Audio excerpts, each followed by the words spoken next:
بسم اللہ الرحمن الرحیم۔ منزلیں چاہے کتنی اونچی کیوں نہ ہو، راستے ہمیشہ پیروں کے نیچے ہوتے ہیں۔ جن میں تنہا چلنے کے حوصلے ہوتے ہیں، ایک دن انہی کے پیچھے قافلے ہوتے ہیں۔ میں نے زندگی میں صرف ایک ہی بات سیکھی ہے کہ انسان کو کوئی چیز نہیں ہرا سکتی جب تک کہ وہ خود ہار نہ مان لے۔ محنت اتنی خاموشی سے کرو کہ تمہاری کامیابی شور مچائے۔ اگر آپ دنیا میں کامیاب ہونا چاہتے ہیں تو پہلے ناکامی کا استقبال کرنے کا حوصلہ پیدا کریں۔ آپ اڑ نہیں سکتے تو دوڑ لگائیے، دوڑ نہیں لگا سکتے تو تیز قدموں سے چلیں، اور قدم نہیں اٹھا سکتے تو گھسیٹتے چلے جائیے، مگر کبھی رکیں ٹھہرے نہیں، کیونکہ زندگی مسلسل تحریک کا نام ہے، جمود کا نہیں۔ پوری دنیا میں ایک ہی شخص ہے جو آپ کی زندگی بدل سکتا ہے، اور وہ آپ خود ہیں۔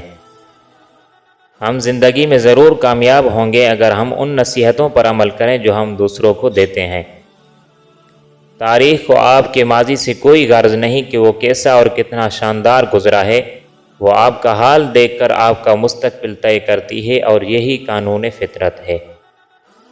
آپ اپنی منزل پر کبھی نہیں پہنچ پائیں گے اگر آپ راستے میں بھونکنے والے ہر کتے کو پتھر ماریں گے۔ لباس قیمتی ہو یا سستا کردار کو نہیں چھپا سکتا۔ اپنے کردار کو اچھا کرو، ہر لباس میں اچھے لگو گے۔ جو جتنا جھوٹ بولتا ہے دنیا اس کی ہوتی ہے، لیکن پھر اس کی آخرت نہیں ہوتی۔ ٹھوکر بھی انہی کو لگتی ہے جن کو رب نے تھامنا ہوتا ہے۔ سوچ اچھی ہونی چاہیے، کیونکہ نظر کا علاج ممکن ہے، نظریے کا نہیں۔ خوش رہنے کا سب سے اچھا طریقہ یہ ہے کہ دوسروں کو خوش رکھنے کی کوشش کی جائے۔ خاموش رہو، صرف خدا ہی ہے جو تمہارے دل کا بوجھ اتار دے گا۔ اپنے اندر کی سوچ صاف رکھیں، کیونکہ کشتیاں باہر کے پانی سے نہیں، اندر کے پانی سے ڈوبتی ہیں۔ جو انسان جتنا خاموش رہتا ہے وہ اپنی عزت کو اتنا محفوظ رکھتا ہے۔ سچ بولنے سے انسان کو ذہنی پریشانیوں سے نجات ملتی ہے اور اس کا دل ہلکا رہتا ہے۔